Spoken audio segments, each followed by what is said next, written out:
The moment my mother stood at a lavish family dinner, held for my brother, and called me a necessary disappointment, I just smiled. She said it with this practiced, sad little sigh, as if my existence was a heavy burden she'd chosen to carry. My father nodded like it was some profound truth, and my brother just smirked and looked away. They thought I was just taking it, soaking up the casual cruelty like I always had. They saw my quiet smile and thought it was me giving in. What they didn't know was that her perfectly poisonous words were the last piece I needed. That wasn't a smile of defeat. It was the smile of a general watching the enemy march right into her trap. They had no idea that for the past year, I'd been quietly collecting every single one of their dirty, hypocritical secrets. They thought I was the family scapegoat. The truth, I was the historian of their sins, and I was about to publish my life's work.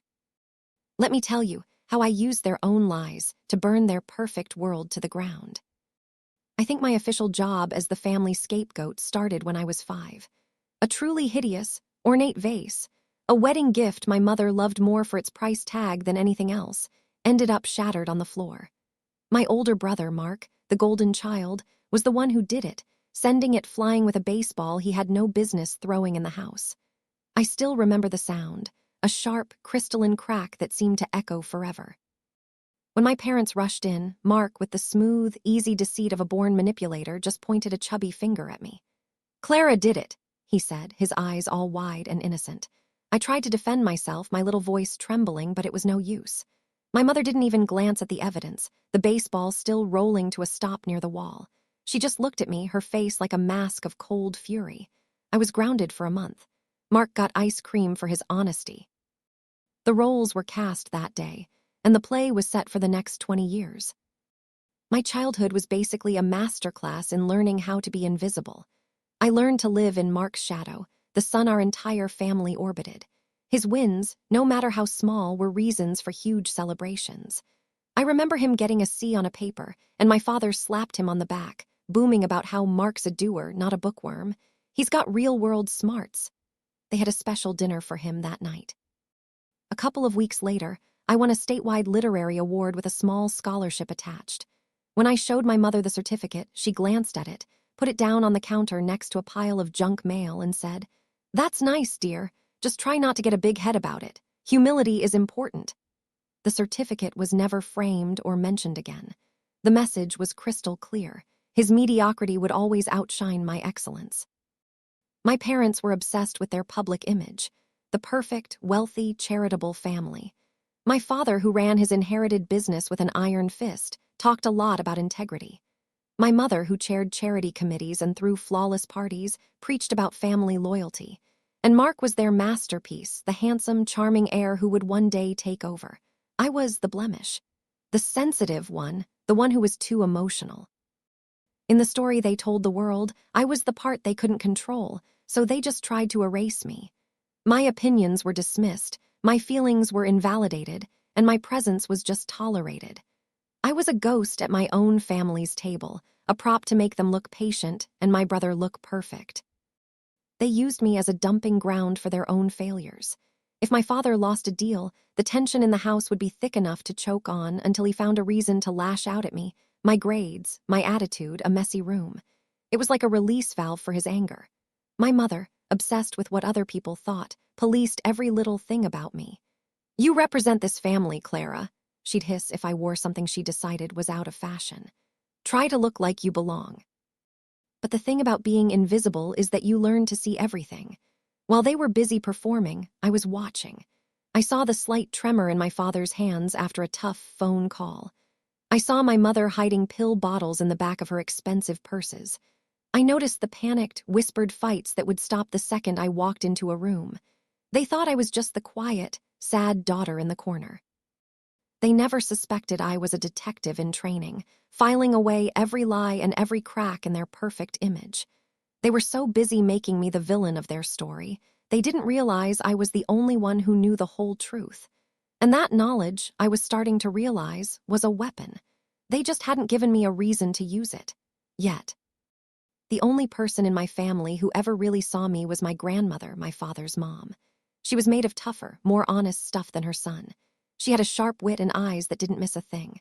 While my parents saw a problem, Grandma Alina saw a survivor. She was the one who encouraged my reading, celebrated my awards, and would slip me $20 with a wink, saying, "For the things they don't appreciate." Her house was my only sanctuary, the one place I could just be Clara. When she passed away, the grief hit me like a physical blow. But mixed in with the sadness was a little spark of hope. Her lawyer called me a week after the funeral. She had left her entire estate, her beautiful, paid-off house, a surprisingly large stock portfolio, and everything in it, directly and only to me. The lawyer read the line from the will. "To my granddaughter, Clara, who has a keen mind and a strong heart. May this give you the freedom you so richly deserve, a foundation to build a life of your own choosing, away from the shadows." It was more than money, it was proof. It was my escape hatch. I could finally leave, go to grad school, and become the person I was meant to be, far away from them.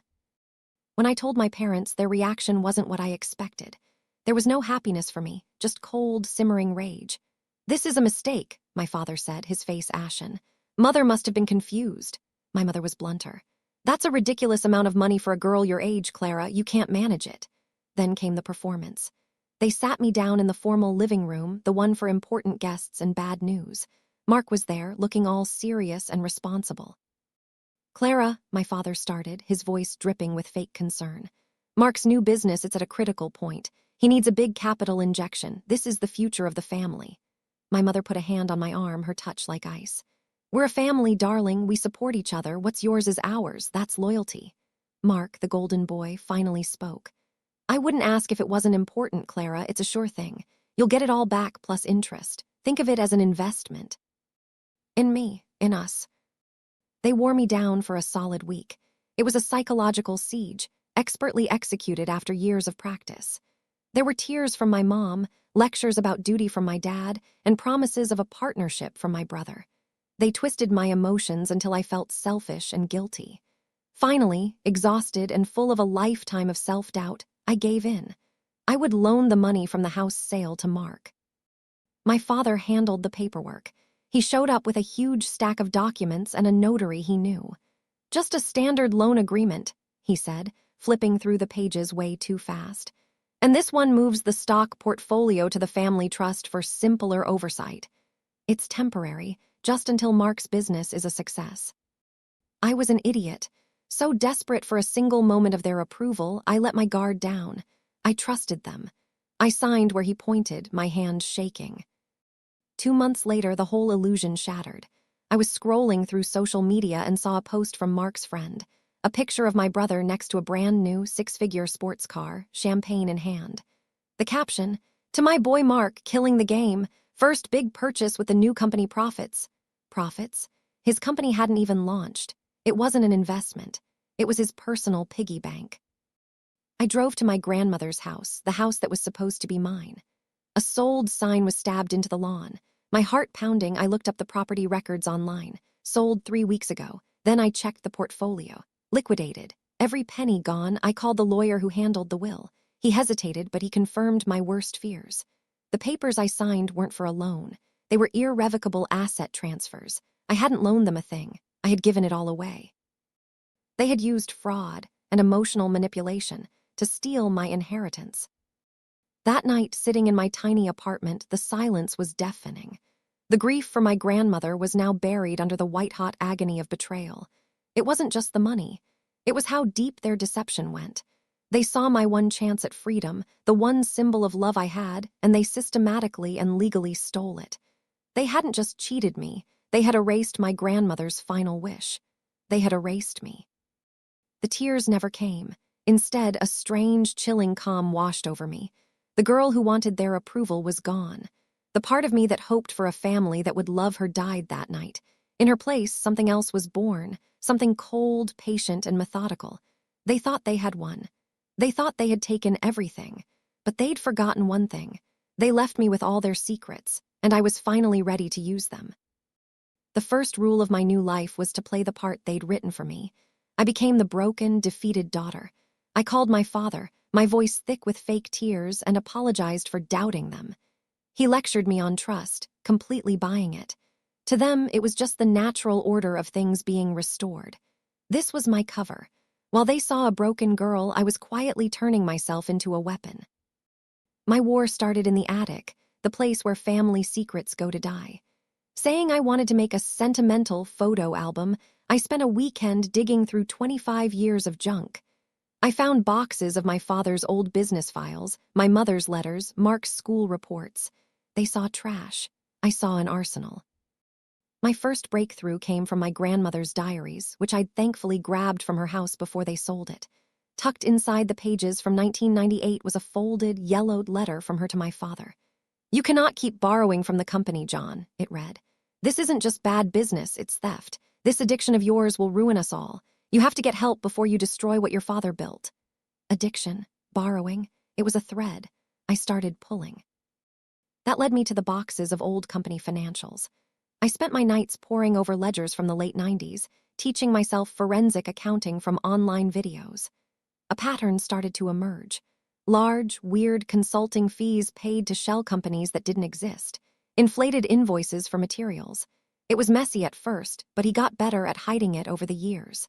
The numbers told a clear story. My father wasn't just a tough businessman, he was an embezzler. And the biggest withdrawals just happened to line up with the Super Bowl and major horse races. It was a massive, ongoing gambling problem.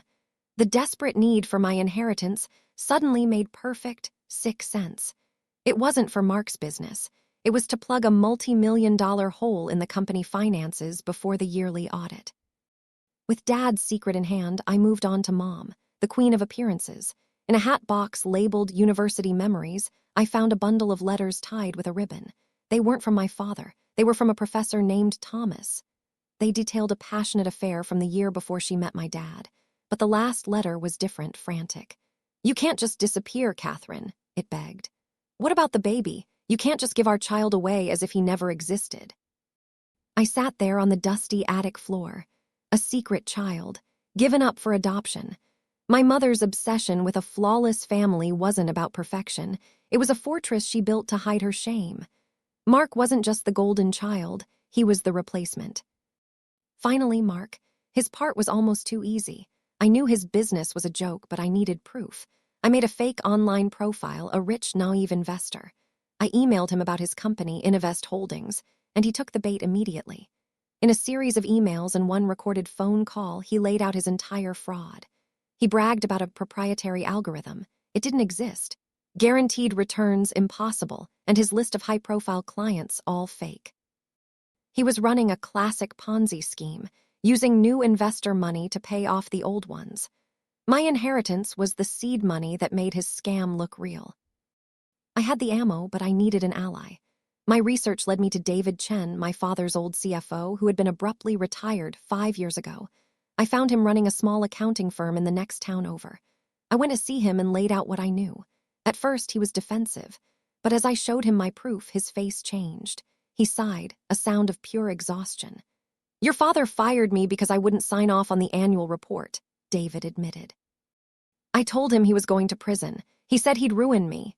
He'd been forced to sign an NDA, but he'd also kept copies of the real ledgers as a life insurance policy. He had years of irrefutable proof of my father's crimes. He was afraid to act alone, but with me, he saw a chance for justice. We had the secrets. We had the proof. All we needed was the perfect stage, and I knew just the one. The battlefield I chose was my parents' 30th wedding anniversary party. It was the social event of the year, a monument to their perfect lie. They'd rented the grand ballroom at the most exclusive country club and invited 200 of the city's most powerful people.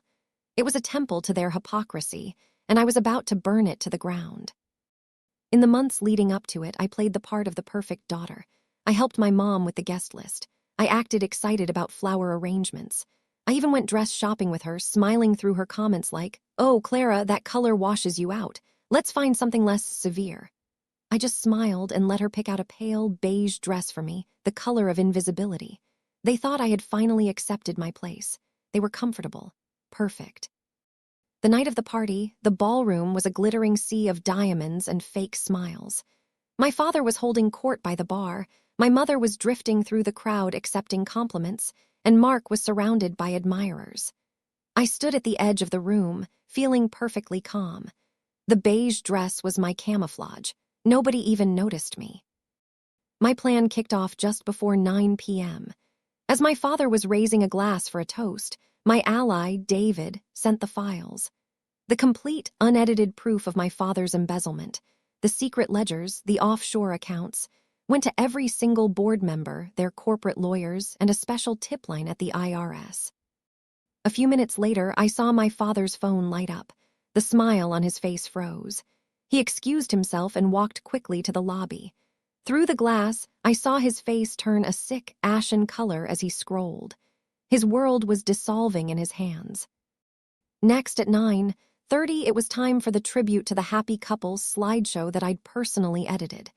It started innocently, wedding photos, family vacations. The crowd awed. My mother dabbed at her eye. Then the tone changed. A picture of my mother in her youth appeared. It faded and was replaced by a scan of the letter from her old lover. The key line, "What about the baby? You can't just give our child away," was subtly highlighted. A confused gasp went through the room. Next, a photo of my father at a charity event. It faded to a bank statement showing a $250,000 wire transfer to a betting syndicate in Costa Rica. Then, Mark, a magazine cover of him, the future of finance. It dissolved into an email from a woman who'd invested her life savings. "Mark, I haven't received a payment in 6 months," it read. "My husband's medical bills are piling up. You promised this was safe." The room was dead silent. My father had stumbled back in, looking like a ghost. My mother was frozen in horror. Mark looked like he'd been slapped. And then I walked onto the stage and took the microphone. The spotlight found me, the girl in the beige dress. I didn't yell. I spoke in the same quiet voice I'd used my whole life. "Good evening," I began. "For my parents' 30th anniversary, I wanted to give them the gift of truth. Because for as long as I can remember, our family has been built on secrets." I looked right at my mother. My mother taught me about sacrifice. I just never knew that included a son given up for adoption in 1993. "His name is Daniel. I found him. He's a carpenter in Ohio. He has your eyes." My mother made a small, strangled noise. I turned to my father. My father taught me about hard work. He also taught me, through his records, how to embezzle over $4 million to feed a gambling habit. "The IRS is very interested in your methods, Dad. I expect they'll be in touch." He grabbed a chair to keep from falling. Finally, I looked at Mark. And my dear brother taught me about innovation. He innovated a new way to turn a family inheritance into a Porsche. Unfortunately for your investors, it's called a Ponzi scheme, and it's a felony. I let the silence hang there, thick and heavy. I held up a copy of the fraudulent document I'd signed. "This is the last time this family's lies will ever hurt anyone. A full package of everything you've seen tonight has been delivered to the authorities, the media, and everyone my father does business with. Your secrets are out." I paused, looking at the three of them, their perfect world in ruins at their feet. "You made me the scapegoat, but you forgot one thing. Even a scapegoat, when you corner it, learns to bite back." Then I put the microphone down and walked out of the ballroom, leaving the smoking rubble of their lives behind me. I didn't look back once. The fallout was a perfect demolition. The party ended not with a round of applause, but with guests scrambling for the exits, desperate to get away from the blast zone. By the next morning, it was a media firestorm. The story was just too good. The city's beloved power couple exposed as criminals by their own daughter. The authorities moved quickly. The investigation into my father led to charges of embezzlement, wire fraud, and tax evasion. His company imploded. They lost everything: the business, the house, their name. My mother became a social ghost. The charity boards she ran kicked her out. Her friends stopped calling. Her whole world was a bubble, and I'd popped it with the truth. She was left with nothing but the public shame she'd spent a lifetime running from. Mark was buried in lawsuits from his investors, with criminal charges on the way. His face was everywhere, a poster boy for con artists. The golden boy was gone, replaced by a common thief. For a week, their rage hit my phone nonstop. Voicemails from my mother, screaming 1 minute and begging the next. Texts from Mark, threatening me with lawsuits he couldn't afford. calls from my father's lawyers. After 7 days, I did what I should have done 20 years ago. I blocked their numbers. And then, finally, there was silence. This was my story of taking back a life they tried to steal from me. And I know I'm not the only one who's ever felt like the outsider in their own family, the one who always took the blame. If you have a story of standing up and finding your voice when someone tried to silence you, I want to hear it in the comments. Let's create a space for survivors. And if this story meant something to you, please like and subscribe for more stories where the truth, no matter how hard, finally comes out. It's been a year. I never got the money back. It was long gone, eaten by lawyers and debt. But I got something better. My freedom. I moved to the coast. I have a small apartment that overlooks the ocean, and I can hear the waves from my window. The air here is clean. There's a scar, of course. A quiet sadness for the family I wish I'd had, a phantom limb that aches some nights. Justice, I've learned, isn't some clean, happy ending. It's messy and painful. It wasn't an act of revenge, but an act of survival. They built their world on a foundation of lies, and all I did was hold up a mirror. The rest, they did to themselves. They spent my whole life trying to make me invisible, to write me out of their story. In the end, I was the only one left to write their final, devastating chapter.